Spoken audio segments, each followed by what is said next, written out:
For those of you who don't know me, I'm Mike Strong. I'm the new dean as of July 1. Come into all of this. I've been really fortunate in getting started in all of this. First off, I'm from here, so I know many of you, so it's great to see a lot of faces. And at these forums that we've been doing, to see a lot of new faces and then to meet people, again, who I haven't seen for a number of years. So that's been great with all of that. And plus, Carol's done a really excellent job of transitioning me to get ready for this position over the course of the last 5 months.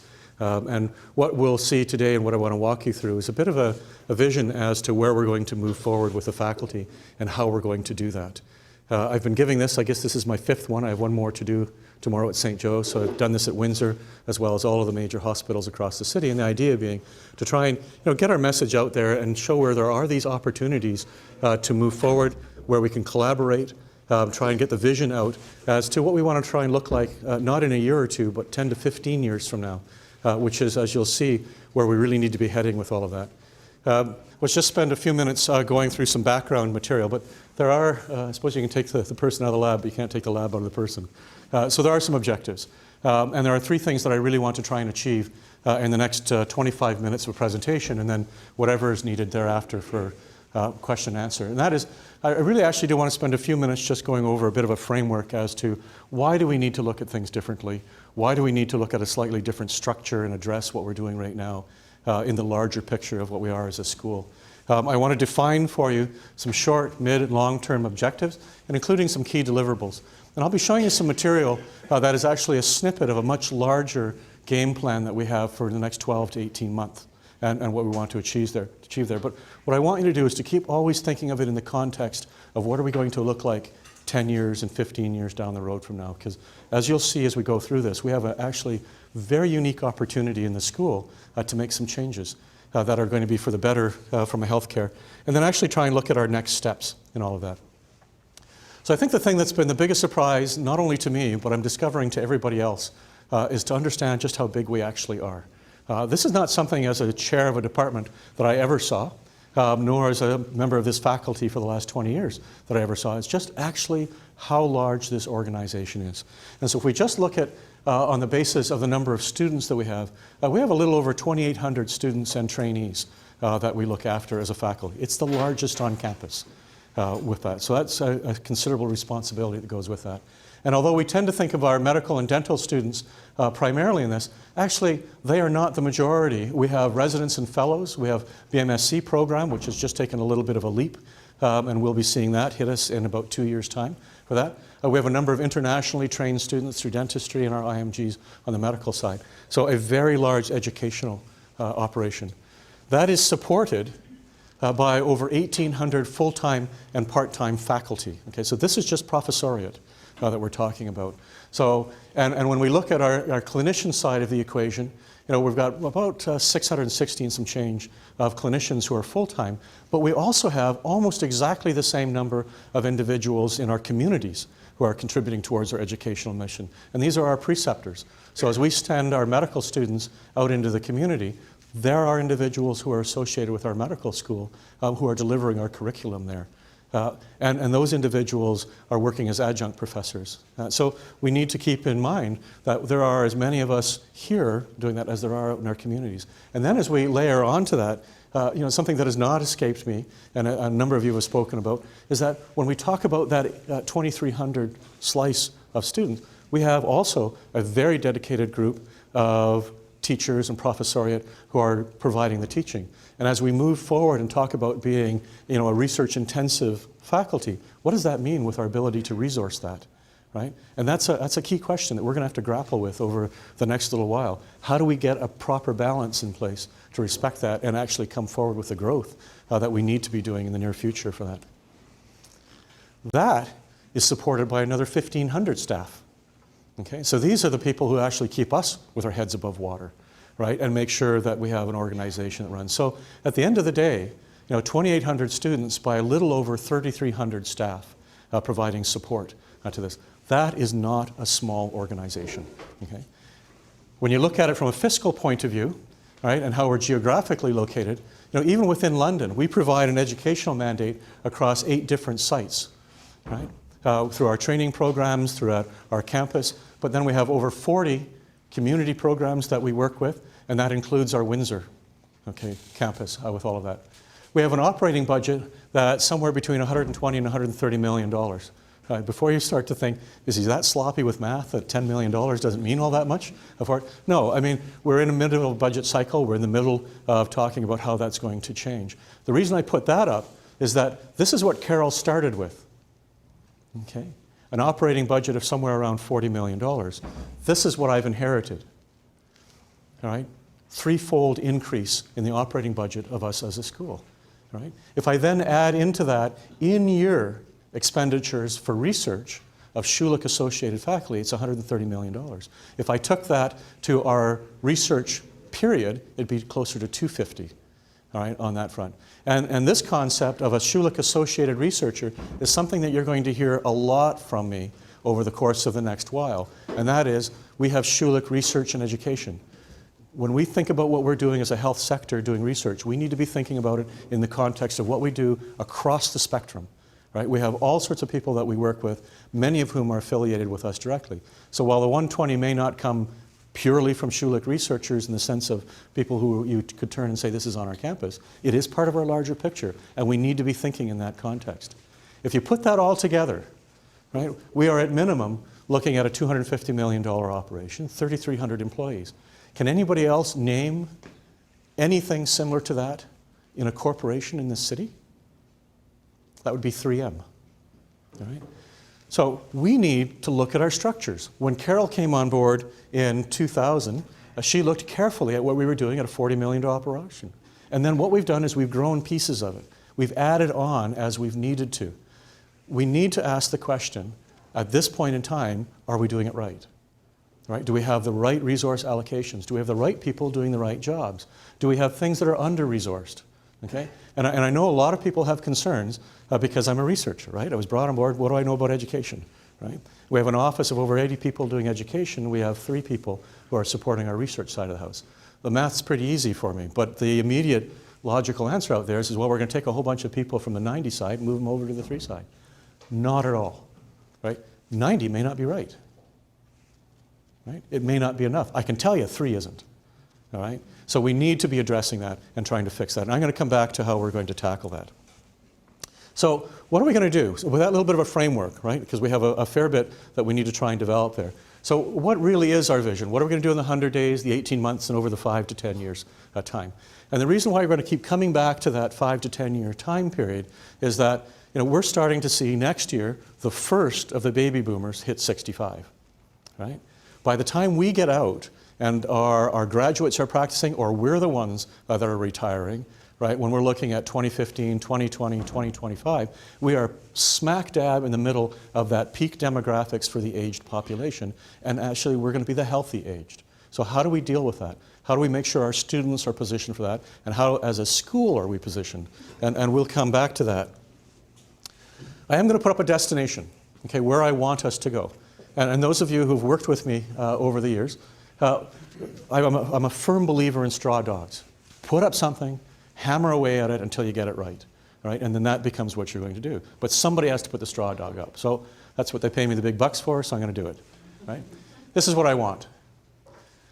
I want us to be the lead Canadian Centre for the Study of the Spectrum of Diseases of Aging. Okay? Pretty easy, but then you have to start to drill down on that. What does that actually really mean? So it means that we need to lead in the application of personalized medicine using an integrated systems-based approach. So it's one thing to say that I'm going to give you the appropriate drug for your genomics and your metabolic setup, and I'm going to dose it correctly. Right? That's one aspect of personalized medicine. It's an entirely different thing to say that your risk profile for the development of Alzheimer's or end-stage lung disease or malignant hypertension is based not only on your genomics, your in utero exposure, the first 20 years of your developmental life and the toxicological exposure, your educational exposure over time, and then your dietary and physical health status over the next 5 decades of your life. And cumulatively, that's your personalized medicine. For you, that's what we need to change in order to reduce your risk of Alzheimer's disease or Parkinson's disease or malignant hypertension or stroke or heart disease, you name it down the list. So it begins in utero. It means that we have to think of it as a system-based, broad approach. And we have that skill set here in town. We need to coalesce it, right, and move it forward. It also means that we need to understand what that means as a spectrum.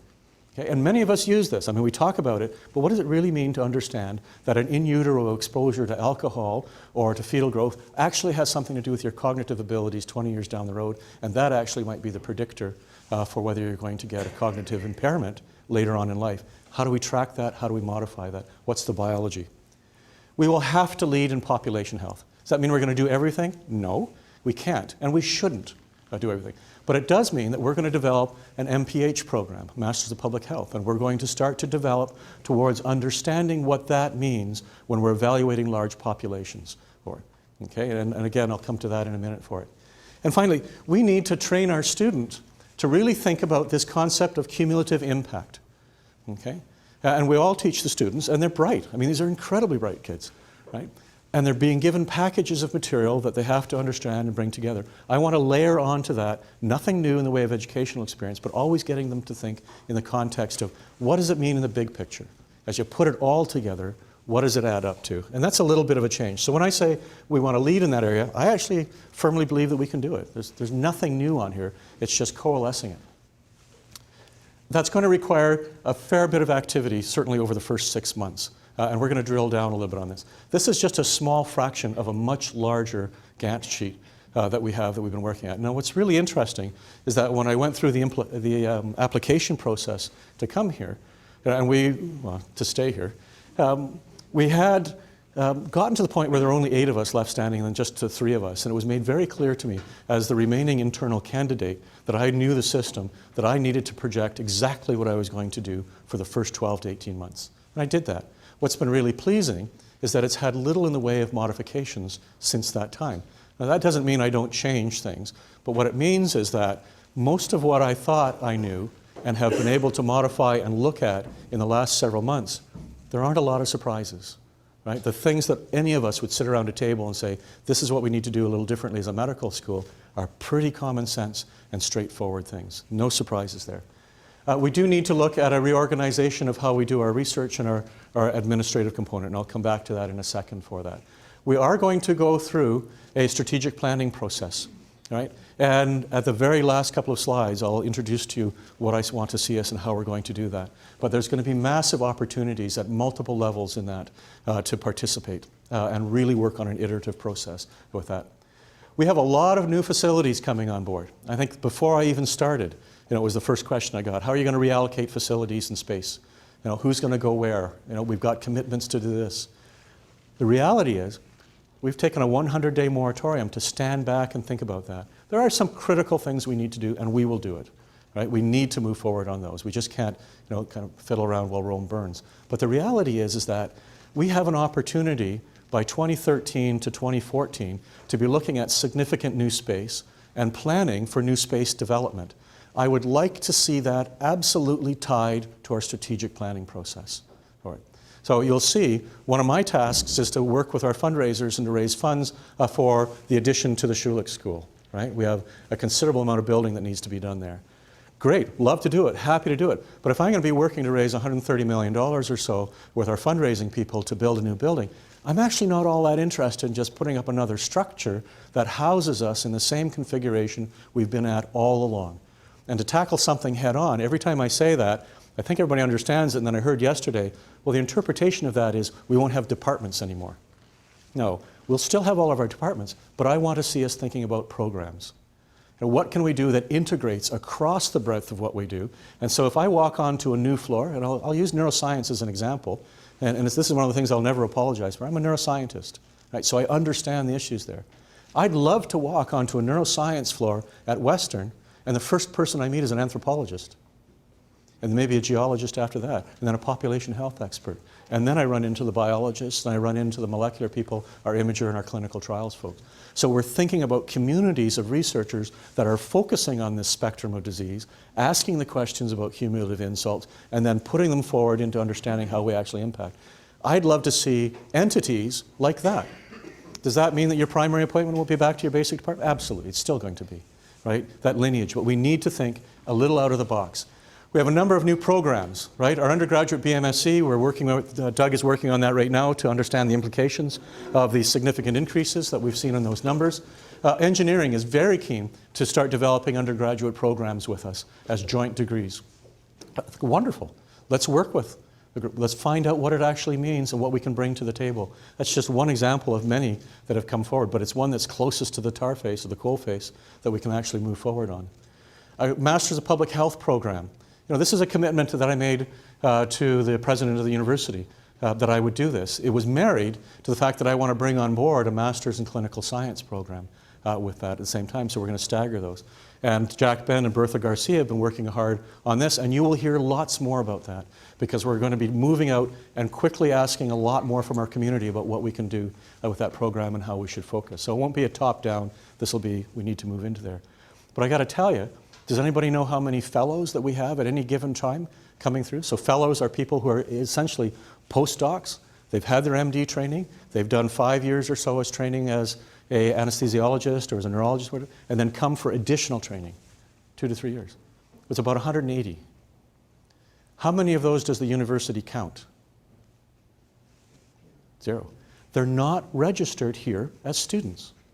They're not registered here as graduate students. But what's different about that and a postdoc that I might bring to my lab? There's absolutely none.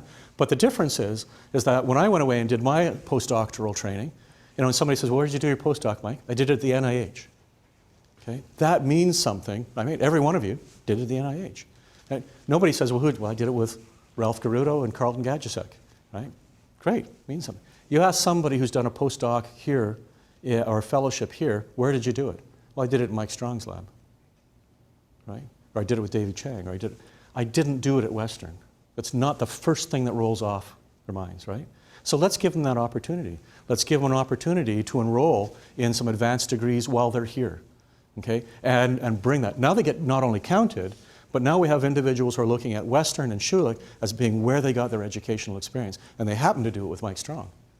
Right? A little bit of a conceptual change, but it's a culture that I want to see us start to develop. Fundraising and development. I woke up on July 1 at midnight, and I was asking for money. Right? Wendy didn't appreciate it. Okay? I got to tell you, I know what I'm doing. One of my major jobs, it was made clear, we got a lot of growth. Okay? I am the face of Schulich going forward, but I got news for you. You're joining me. Okay? We have got a huge fundraising role to move forward on, and we're going to do it. Okay? We have a lot of opportunities. Quick question out there. What's next year? 2011. What's special about that year? Anybody know? Don't feel bad if you don't. I didn't. It's the 130th anniversary of the signing of the charter of our medical school. Okay? It's not 125, it's not 150. But how many of you remember what we did for 125? Good, all right? Your cumulative exposure to dementia isn't that bad. We didn't do anything. Okay? We've got to do something. We've got to move forward. We've got to galvanize around the fact that we are the only game in town for southwestern Ontario. We have this huge population that we look after, and we train your doctors. We train your researchers. We train your academics. Okay? What's wrong with that? Get out from under the basket, let the light shine, and say, this is what we're going to do. And so we're going to move forward, we're going to do that. We're going to be the face of medical education and research across southwestern Ontario. And we're going to start by figuring out how do we start with that celebration and build it into a year. And we're going to look for a lot of input and help on that front. Building community is absolutely critical to me. When you have 3,300 people that are serving, it's hard to know everybody, right? It's almost impossible to do it. But we have gotten so big that we've lost the sense that we're actually small, right? That we can actually talk to each other. And it's easy, because I've done it, easy to pick up a phone and wail at somebody that you don't know.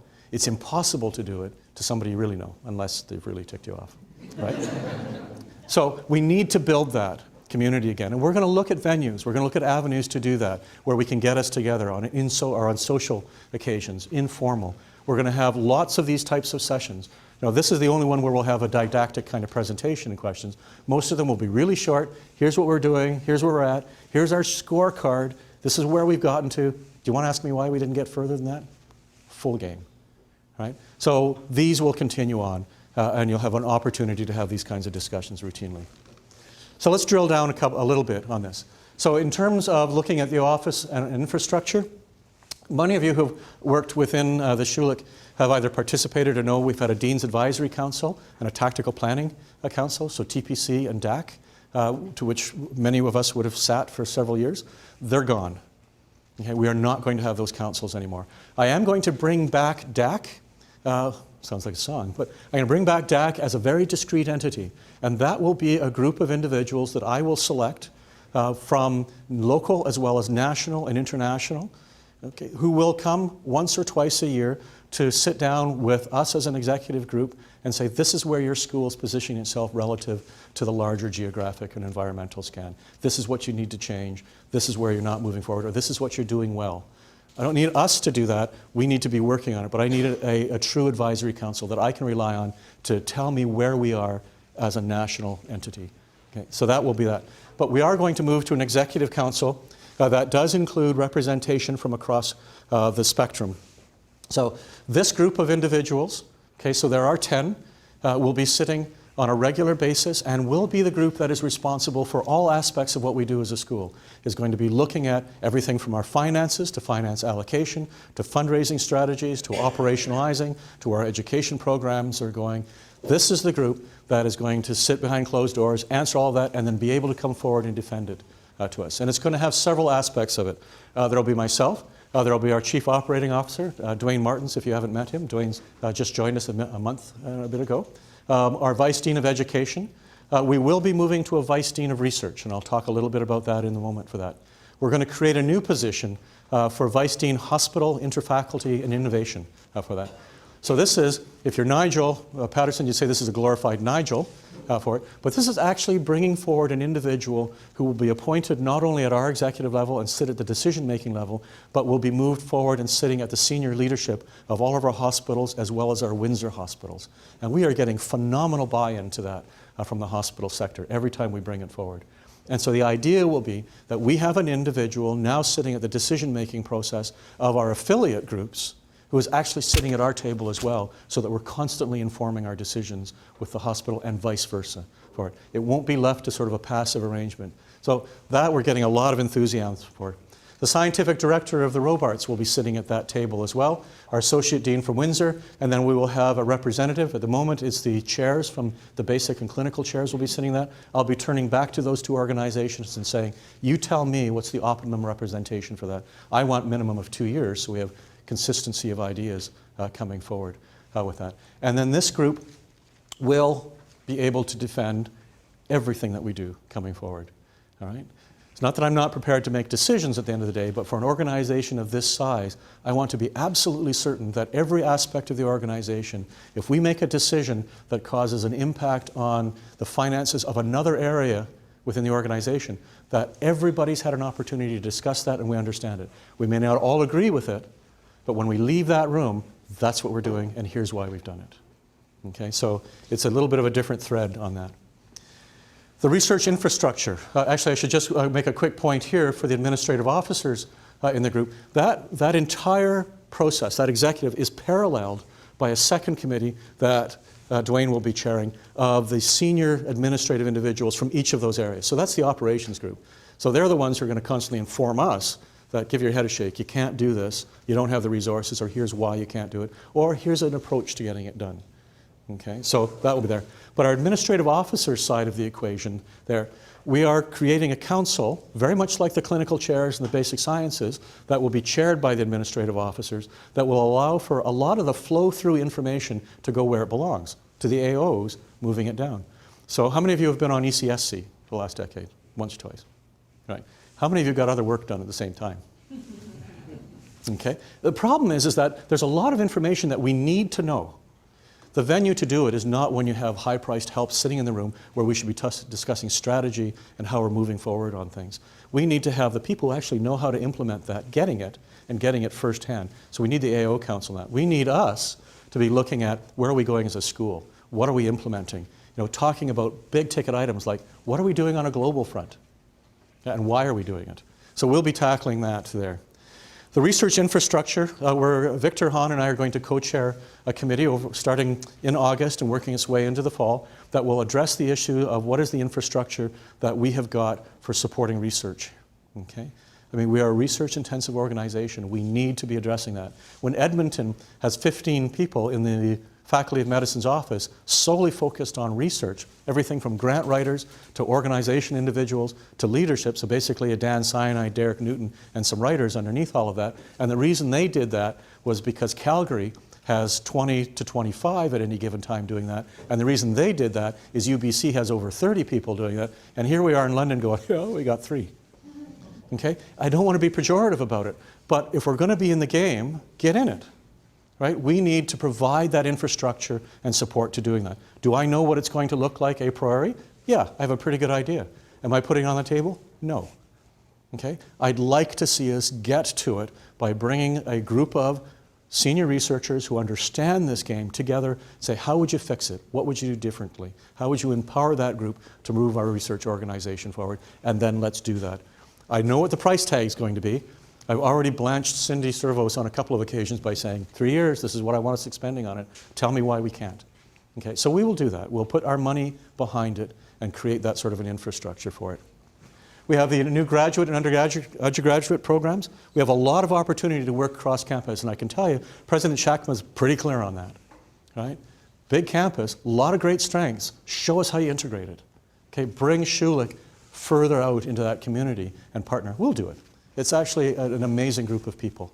The space planning and resource planning we've talked about a little bit, but we will have the new construction, but we also have rebuilds going on. We have to make sure, again, as I said earlier, that we use it well. The communication strategy has to be done in concert with Western. I mean, all of you are aware that we're moving forward on a major fundraising, for the university, right, across the board for it. And there's a lot of effort and time being spent on making sure that the message as a university is pretty crisp and pretty clear. Okay?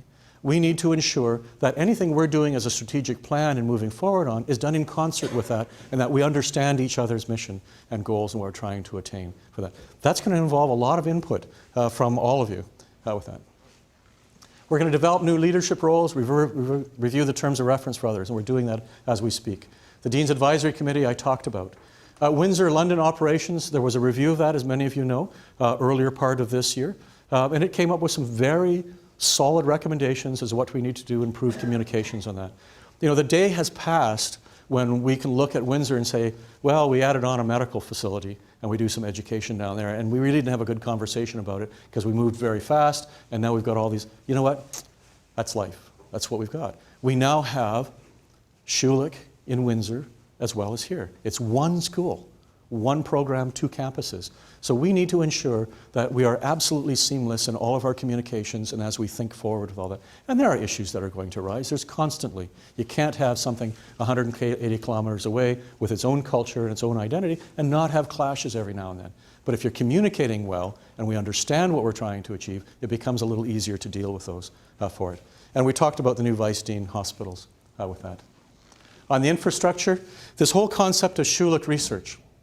I see Kevin Goldthorpe in the back corner. So Kevin is on the senior administration side, our vice president, in charge of our development programs, and really proposed a concept that I think actually sits really nicely, and that is we need to think about ourselves as Schulich Research. Doesn't matter whether it's education, doesn't matter whether it's education scholarship, whether it's basic sciences, clinical outcomes, right? As an entity, we are a research organization, and we need to think about how do we support the entirety of it. And I'll make no bones about it. Somebody who teaches 5 or 6 hours per year, manages to get an award every year for doing that, isn't an education scholar. So I'm not an education scholar. Right? I'm going to be looking for a lot of help and a lot of input from our educators who are trying to develop that scholarship. What does it mean? What do we have to do to resource that and move it forward to that? I know what I know, and I also know a lot of stuff that I don't know. So we're going to have to really work on that. The idea of forward planning.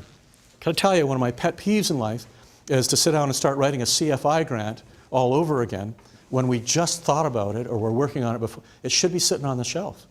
Pieces of it should be ready to go that we can pull down and get buffed, polished, and get out there as quickly as we need to have when there is a proposal coming forward. Or if we've got a fundraiser and somebody comes to me and says, Mike, I got a line on $5 million. What would you do with that? And what if I could bring it up to 10? Do you have a floor? Do you have a project? Do you have a theme that you could tackle? I shouldn't have to send out a rapid email and say, guys, guess what? I got $10 million to the trough. Let's go. We should be able to pull it down, get it ready. So that's what I mean by forward planning. And we'll be doing a lot of that. Does it mean it's in concrete? No. All right? Obviously, they need to be addressed over and over. Education scholarship we've talked about, and our translational capacity.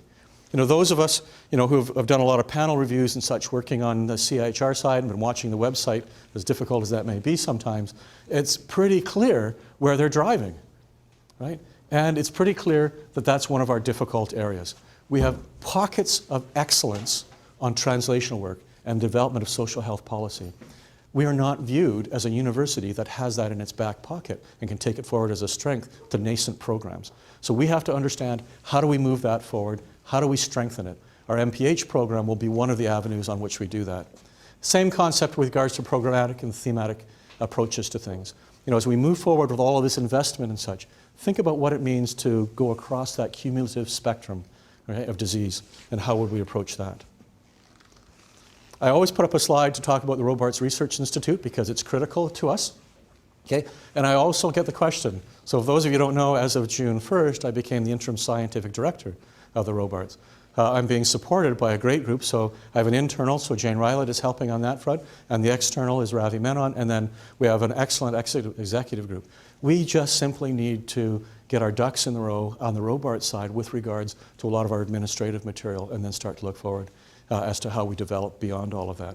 So is it going to kill off my time and my dedication to the school or to my lab, which is still going to be running? The answer is no. But you'll understand very quickly, I'm a very structures-oriented person. If you can understand the pathway of where you're going to get and put that into place, it should work along with that. I want to ensure that when we talk about Robarts, that we are considering Robarts as part and parcel of what we do as Schulich Research. Okay? Doesn't mean we integrate everything wholesale, but we need to understand it's part of what we do, okay? And build along those lines. On the education, we really do need to look at our opportunities and our strengths and where we want to go there. And what I'm going to be asking the education group for, what's your top 5? Right? We can't do everything. I want to know where you want to focus. Right? As we develop education scholarship on this campus, what does it mean? Right? Give me that list, because I can't give it to you. So we need to have that in place. There is a Windsor Action Plan that we need to do that, and also the MPH program to get that put into place. Anybody recognize this structure? This is one wing of the new medical facility. Okay, so the add-on to this. So there's another wing that goes back behind this. Okay, so this will be facing out onto Western Road. Okay, and there'll be a parking area in front of it that we'll deal with. Now, did I sketch that up in a month? No, right? This has been percolating along for a period of time and is a core aspect of what we need to be going forward. So when I say I've got a task of $130 million and I don't want to put up a facility that just does what we do all over again, this is what we're talking about. Part of our renovation. So this is a new London Schulich building, right? And even if I had the money today, it won't show up for 5 years, because there's a fair bit of work to go behind that. So this is why when I'm talking about a 5 and a 10-year planning, we are going to have opportunities that we need to be thinking about. We also have a lot of space. Kresge, I know everybody loves the warmth in the summertime. Okay, I've heard. All right, we have a problem, but that's got to be gutted. All right, same thing with MBL. That's got to be gutted. In 2 years' time, when nursing moves over to the Ivy School and Ivy moves over to their new building, we have HSA. All right, I'd like to move once, if we could. Right? I'd like to do it in a fashion that says this is going to serve us well for the next 5 to 10 years, not just for the immediate. It does mean hunkering down on a couple of fronts where maybe we're going to have to live with what we've got for a short period of time. But when money is as tight as it is for us, okay, even with a budget of that size, use it to our best advantage and make sure that as we develop these spaces and we move them, that we really are doing the best we can at that. And that has to be defined by our strategic planning process. Fine. Space allocation, okay. This is the key point on here, right? We're in the midst of heading to a 4-year budget planning cycle, right? Everybody, we all have to be doing this. It's going to roll up. I'm going to be presenting it. We're doing it at the Robarts and everything else. Honest to God, I couldn't care less about a 4-year budget planning cycle. Okay, got to do it. I'm interested in the 10 and 15-year budget planning cycle. And if we're going to be building this amount of structure and this amount of infrastructure into place, and looking at how we increase our professoriate, and we're moving towards a greater number of chairs, I need to be understanding, as do all of you, what are the implications of that for us 5 and 10 years down the road when we have to fund that? And we need to be planning forward. So yes, it's a little facetious to say I don't care about a 4-year start. I care about it a lot because it's important. But I have to be thinking about how are we doing that in the context of where we're going to be 10 or 15 years down the road from now, and the services that we deliver, and the kind of school that we're at. So if we're setting up something now that's not sustainable 10 years down the road from now, we need to know that, put it on the table, and have that discussion. So I want the long view of where we're going to be. A cohesive recruitment, retention, and faculty development strategy. That means a lot of things to a lot of people, okay? But retention. I lay a philosophy out there right away that people are just going to have to get used to dealing with me, okay? If an individual comes into my office and says, Mike, I have a phenomenal offer at X, and that offer is going to allow me to move my research to a plateau that I've never been able to do before, to work with an infrastructure that I've never been able to do, gives me a platform internationally that I couldn't get here. My response will be, well, give me a little time. Let me see why we can't do that here for you. But if we can't, Moe will have a little celebration when you leave. We should be celebrating the successes of our individuals, okay, who are moving on. If an individual comes into my office and said, Mike, I've got an offer at X, and I'm leaving because you can't give me that, right? And I don't like being here anymore, or I'm having problems with it, my response is going to be, when would you like your letter of reference? We can't be held hostage to individuals saying, I'm going to leave because you're not doing this for me. Right? It's a whole different concept. Somebody coming forward and saying, I've got an offer, I can move forward and help, or if we did this, it would actually strengthen something you're doing at the university or in your program. We got all the time in the world for. But we can't hold our faculty hostage to individuals. We celebrate their works and say, great, maybe this isn't the environment for you. All right? That's retention done a little differently. Now, same token, retention also means career development. Right? We have to be able to be putting programs into place that train our next leaderships. Right? I'm here because Carol spent a fair bit of time training me, okay? And a whole group of the rest of us to move into this echelon. So I'm not coming in with no clue at all on administration. All right? Some days it looks like it, but the reality is she did a great job. We need to make sure that we're doing that. All right? So retention and development is part and parcel of that. Recruitment has to be critical. I use the analogy of, I added up after I finished up as a co-chair of our department, 70 interviews to recruit into our department. Okay? We doubled the size of it, which meant we brought in about 20 people at the end of the day as new people over the course of the last decade. That meant 50 either weren't a match, or they were one-offs, or their personalities were going to be a problem. And as you get bigger, you have to be thinking about those things. You can take a high flyer and bring them on board, that's fine. But you have to be really careful to make sure that it's going to integrate their research and their community into what we do here as well. So recruitment is a very critical piece to ensure that it's cohesive and that it meets our plans going forward with that. Again, maybe a little bit of a different philosophy, but I'm going to be pushing forward on that. Our IT, we simply need to understand that we have a very good group of people working flat out maintaining our IT with a fraction of the capacity in terms of resourcing that they really need for that. And if we're going to develop that or expand that, we need to look at new models. We need to prioritize what we're going to do in the context of our strategic plan. Okay? We're going to reinvigorate our Information Services Planning Committee, a committee that actually exists but hardly ever met.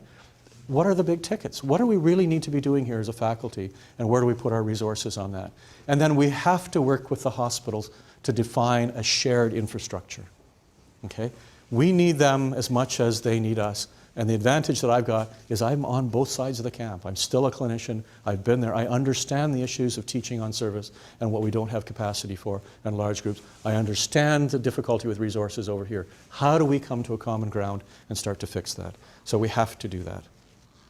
Communications, we've got to increase our amount of internal communications. I spoke to that for a bit. The external strategy for Robarts we're working on right now. We will be going on an aggressive marketing campaign. We've begun to think about that. But the bottom line is that if you ask anybody out in the community, I go ask my mom down in Leamington, so what is the Schulich School? What? I know you work there. Isn't that where we send our patients to when they have high-end medical illnesses, our quaternary care sort of thing? We're not really looked at in the community as being the educators, right? As being the school that drives all this. We need to move that forward. What is it going to cost us to put a quarter-page ad every now and then, like every 3 months, into 3 or 4 strategically placed local newspapers that highlight an individual or a program from the Schulich School, either on the hospital sector, on the basics, on the outcome side. Say, this is what we're doing. This is your Schulich. I can tell you, we looked at it yesterday. Not a lot of money in the grand scheme of things. That's not going to be picked up by the press. They're not interested in that, so we put it out there. Why not do it? Start to create that concept of this is your medical school. So we're going to be very aggressive on that. And as I mentioned earlier, we're going to link it to what's going on centrally with that. Strategic planning process, the last 2 slides. Okay? So why are we going to do a strategic planning process for it? Well, as much as we all hate to go through a process again like that, you know, our last plan has come to its natural end. A lot of things were achieved within that. We have an opportunity right now for a variety of reasons to move forward and say, what are we going to look like as a school in the 10 to 15 mark? And again, it goes back to this whole concept of health sustainability across an aging spectrum. So we need to understand what we're doing at a 10-year. Okay? We need to be fairly critical on looking at what we do. What are we good at? What can we be good at? How do we apply the right resources to do that? How does it translate into our educational and research processes? Right, and get into there. And to keep harping back on that, I really want to position Schulich as being the center for the study of major healthcare issues of the next generation, including significant issues of social health policy. Right. Pet peeve, number 10. Right. Why do we go to Toronto to get our policy for healthcare delivery in southwestern Ontario? They should be coming to us on a regular basis and saying, what's the appropriate thing for us to be doing in this geographic and environmental community? And we should be positioned to answer that and say, not only have we looked at it in detail, we understand the costs, the economics, we understand the policy that you need to develop to do that, and we have the capacity to track those changes over time to tell you whether you've done the right thing or not. Okay? That's what we should be doing as a school. We should be stepping to that plate and having individuals come to us routinely and ask those questions. So we're going to move in that direction. How are we going to do that? We will start by creating the straw dog. So I'm going to bring together a small group of individuals within the Schulich executive and from within departments just to hammer out what this is going to look like. What's the idea? What's the framework? What's the overall plan? I'm going to be turning to every one of my departmental chairs, okay, across the organization and to the AOs simultaneously and say, I'd like to have identified from within your group 1 or 2 people who are absolutely dedicated to this process. Okay? It doesn't have to be the chair. Might even be a good idea maybe not to be the chair. Right? To be the champion of that process back in your departments, to take that straw dog there, hammer away at it and say, this works for us, this doesn't work for us, here's how we might apply to it, here's where we think it should be tweaked and changed. I want the AOs looking at the same thing and saying, you can't do this, or you can do that, or you could do that if you had these resources that were in place. Right? We'll bring everybody back together in about 2 months' time, so getting into the September, October-ish mark on all of that, and develop a more cohesive strategy that respects across that platform. We will then take that and move it out to our university partners. So we'll go to health sciences, to law, to mathematics, to engineering and say, this is what we're thinking of doing over at Schulich. Okay? What do you think? How does this mesh with what you're up to? Okay? How does this allow you to move forward, and what can we bring to the table, and vice versa? What can you bring to our table to strengthen that? We'll then come back and we'll massage it again. We'll then take it to our communities. Okay? We have huge opportunities for partnerships with industrial and political sides of our equations. Take it out to them. Say, what does this mean to you? Doesn't mean we're going to rewrite it at that point, but we need to understand what their input is going to be. That will lead us to May of 2011. Anybody remember what that date is again? Right? Signing of our charter, 130. We will be doing a 2 to 3 day retreat to define our strategic plan. But at that point in time, we should not be talking about what the strategic plan is. We should have really nailed it to the wall. We should be talking about how do we move forward with it? What are the key things that we need to tackle? What are the resources that need to be brought into place? When that is done, that strategic plan then goes back up to the Executive Council, and they become the holders of the golden chalice to ensure that we are moving forward on that best we can. The other piece that goes with that, though, is that while you're doing that within your departments, I will want you thinking about what does my strategic plan look like? Because by summer of 2011, I will want every department to have submitted their strategic plan. And then when we come forward to do our annual review processes, rather than a 1 hour, and again, this is going to sound pejorative, where you sit down with the finance people and the dean, and you spend the first minute going, I need some more money. No, I don't have any more money. Okay, what do we talk about for the next 59 minutes? That will have been dealt with beforehand. We should be sitting down and having a discussion about how are we moving forward on the strategic plan of your department? How does it relate to the university, to the Schulich School? What can we do to help? Okay? A different mindset to what those annual sessions are going to be to do that. So we need to move along with that. So I've told you a lot about what I'm going to do, what we are going to do as a faculty, what our executive is going to try and deliver. What do I need from you?